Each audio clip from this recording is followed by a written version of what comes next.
Ahojte, tu je Jana z mojich dobrôd, verím, že sa vám darí. Dnes som vám pripravila 3 fantastické, ako tomu ja hovorím, osviežujúce letné šalaty.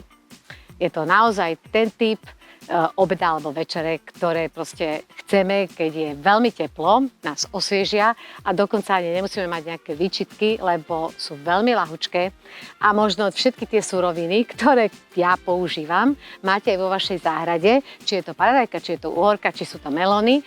Poďte, ukážem vám, ako ich robím. Nezabudnite na like, prihlásiť sa na odber a teda poďme na to. A ešte jedna dobrá správa. Nič z toho sa nevarí. Nebudeme zapínať rúru ani panvicu. Stačí nám nôž, doska a jedna miska.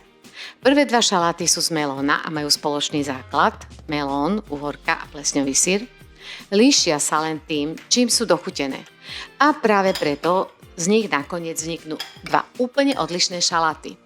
Tretí je zelerový a ten je zaujímavý tým, že sa nedá zaradiť len ako letný. Pripravujem ho aj v zime, len z troška iných surovín. A je z neho výborná svieža brusketa. A na záver vám dám pár tipov, ako sa dajú tieto šaláty odmieniať. Začneme tým z najsladších 3. Pripravíme si 150 g uhorky. Uhorku najprv ošúpeme, robím to preto, že šúpka zo šalátovej uhorky je troška horká. A v takomto letnom šaláte je to hneď cítiť. Šupku nechávam len na tých malých koktejlových uhorkách. Tá je tenká, chrumkavá a v šaláte je príjemná. Ošupanú uhorku prerežeme pozdĺžne, na polovicu nakrájame na kocky, približne centimetrové. Sú teda asi o polovicu menšie ako melón a to je zámer. Melóna má byť všade viac, aj množstvom, aj veľkosťou kúskov.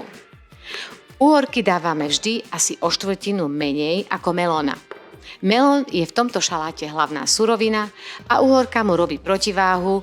Keby sme ich dali rovnako, šalát by stratil presne tú sladkosť, pre ktorú ho pripravujeme. Potom potrebujeme 200 g cukrového melóna. To je ten s oranžovou dužinou. Ak máte doma ten so zelenou dužinou, teda medový, môžete ho použiť úplne rovnako, len bude o kúsok menej sladký. Ja som použila cukrový. Melón nakrájame na väčšie kocky, približne 2 cm. Väčšie kocky odporúčam tiež preto, že sa v šaláte tak ľahko nerozpadnú a v každom súste potom cítime tú sladkosť samostatne. Ďalej si pripravíme čerstvú bazálku. Tu nebudeme trhať, ale nakrájame ju na malé kúsky. Lístky si naskladáme na seba, jemne ich zvinieme do takého valčeka a ostrým nožom nakrájame na tenké pásiky. A nakoniec 50 g plesňového syra. Ja používam nivu, ale rovnako dobre poslúži feta. Tých 50 g je moja miera. Je to syr, ktorý má každý rád inak, takže ak nivu naozaj milujete, môžete pridať aj viac. Nivu nadrobíme prstami priamo do misky. Ak si s ňou nie ste istí, začnite s fetou. Tá je jemnejšia a nikoho neurazí. Šalát dochutíme so šťavou z citróna, okoreníme s čiernym korením, solou a olivovým olejom. A ešte jedna poznámka k soli. Ja ju pridávam hneď na začiatku, ako ste videli, pretože tento šalát jem vždy hneď, ako ho dorobím. Vtedy je to úplne v poriadku. Ale ak ho pripravujeme dopredu, napríklad pre návštevu, osolte ho až tesne pred podávaním. Osolený melón totižto začne pomerne rýchlo púšťať vodu a na dne misky sa vám spraví kaluš. Nie je to pokazený šalát, ale stratil by presne tú sviežosť, pre ktorú ho pripravujeme. Druhý šalát stojí na rovnakom základe, ale dochutíme ho úplne inak. Uhorku ošúpeme a nakrájame presne tak, ako pri prvom šaláte, teda pozdĺžne na polovicu a potom na centimetrové kocky. Namiesto žltého melóna použijeme červený. Pomer surovín zostáva rovnaký, takže potrebujeme 200 g melóna, 150 g uhorky a 50 g plesnového syra. Červený melón nakrájame na kocky a vyberieme z neho semienka. A pridáme 2 suroviny, ktoré z tohto šalátu spravia iné jedlo, pistácie a čili. A teraz pistácie, ku ktorým mám osobný vzťah. Naplno som si ich totižto zamilovala až odvtedy, keď som bola na Sicílii. Pistácie sa tam pestujú na vulkanickej pôde okolo Etny a tie najznámejšie sú z mestečka Bronte. Ak vás Sicília zaujíma, mám o východnej Sicílii celé samostatné video. Nájdete v ňom aj pistácie a ďalšie tipy z tejto oblasti. Odkaz na ne pod videom. Do šalátu používam pistácie pečené, tzv. Natural, teda nesolené. Nasekáme ich nožom na jemno. Ďalej pridáme 50 g plesňového syra. Šalát dochutíme štipkou čili, čiernym korením a solou, šťavou z citróna a extra panenským olivovým olejom. Čili tu nie je preto, aby šalát pálil. Je tam preto, aby nechutil len sladko. Sladký melón, slaný syr, kyslý citrón a na konci tá jemná pálivosť, vďaka tomu ide každé sústo trochu iným smerom.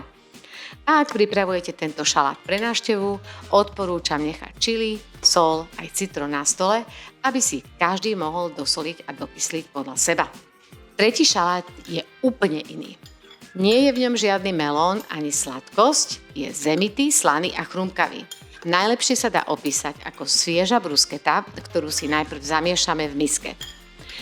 Potrebujeme 2 stonky stonkového celeru, jednu stredne veľkú cibulu, 3 až 4 paradajky podľa toho, aké sú veľké a čerstvú bazalku.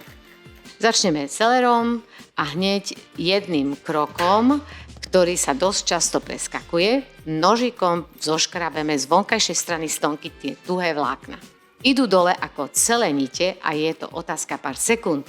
Práve tie vlákna sú totiž dôvod, prečo býva zeler v šaláte drevený. Keď ich odstránime, je to úplne iná surovina. Očistený zeler nakrájame na naozaj malé kúsky. Toto je pri tomto šaláte kľúčové. Nakrájaný najemno prestane byť zeler tou tvrdou stonkou, ktorú treba dlho žuť a stane sa z neho chrumkavý základ, ktorý sa spojí so všetkým ostatným. Paradajky nakrájame na malé kúsky, aby veľkosťou sedeli k tomu zeleru. A pri paradajkách sa na chvíľku zastavím, pretože sú tou najdôležitejšou surovinou. Ja som použila paradajky zo záhrady a to je jediná vec v tomto šaláte, ktorá sa nedá ničím nahradiť. Zeler aj cibula sú rovnaké celý rok, ale paradajka rozhoduje o tom, či bude šalát chutiť ako leto. Cibulu nakrájame tiež na malé kúsky. Celá stredná cibula na 2 stonky celeru sa možno zdá veľa, ale je to zámer. V tomto šaláte nie je cibula len dochutenie, je to plnohodnotná surovina. Ak máte cibulu, ktorá je príliš ostrá, prelejte ju na chvíľu studenou vodou. Stratí tú prudkosť, ale zostane chrumkavá. Pridáme bazalku, opäť ju zviniem do valčeka a nakrájame na tenké pásiky. A k nej bazalkový krém, sol a čierne korenie a olivový olej. Ďalej pridám 2 až 3 sušené paradajky v olivovom oleji. Sú to tie, ktoré si nakladám sama a recept nájdete aj tu v odkaze pod videom alebo na blogu. V letnej verzii sú tam naozaj len na dochutenie, nechcem, aby prevalcovali tie čerstvé, majú im chuť len podložiť a dať jej hĺbku. Zamiešame a šalát je hotový. V zime práve naopak, sušených paradajok dám viacej a čerstvých menej. A tiež ich nakrájame na menšie kúsky. A ukážem vám aj to najlepšie, čo sa s týmto šalátom dá urobiť. Nemusíte ho jesť z misky, môžete ho dať na opečený chlieb. A ja si to ešte rada posypem parmezánom. Ten slaný tvrdý syr sa k balzamiku a paradajkám hodí a je to posledný kúsok, vďaka ktorému z obyčajného šalátu vznikne brusketa, akú môžeme položiť pred návštevu. A na záver vám dám pár tipov, ako sa dajú tieto šaláty obmieniať. Pri šaláte z cukrového melónu skúste vymeniť bazalku za metu alebo použite pomer pol na pol. Meta melón nádherne otvorí a ten šalát potom pôsobí ešte chladnejšie, než v skutočnosti je. A ďalší tip je pre tých, ktorí radi grillujú alebo majú doma grilovaciu panvicu. Melón sa dá totižto grilovať. Dôležité je, že melón nekrájame na kocky hneď. Nakrájame ho na hrubšie plátky, aspoň 2 cm a tie plátky utrieme papierovou utierkou do sucha. Keby boli mokré, na panvici by sa dusili a žiadne pásiky by sme nedostali.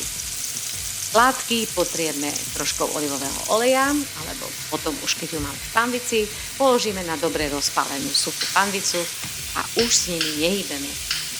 Minútu, 2 na jednej strane, podľa toho, ako máte rozpálenú panvicu, a minútu, 2 na druhej strane. A to je všetko. A až potom melón nakrájame na kocky. Cukor v melóne sa takto skaramelizuje a keď k tomu pridáme studenú orku a nivu, dostaneme ten teplostudený kontrast, aký sa robí v reštauráciách.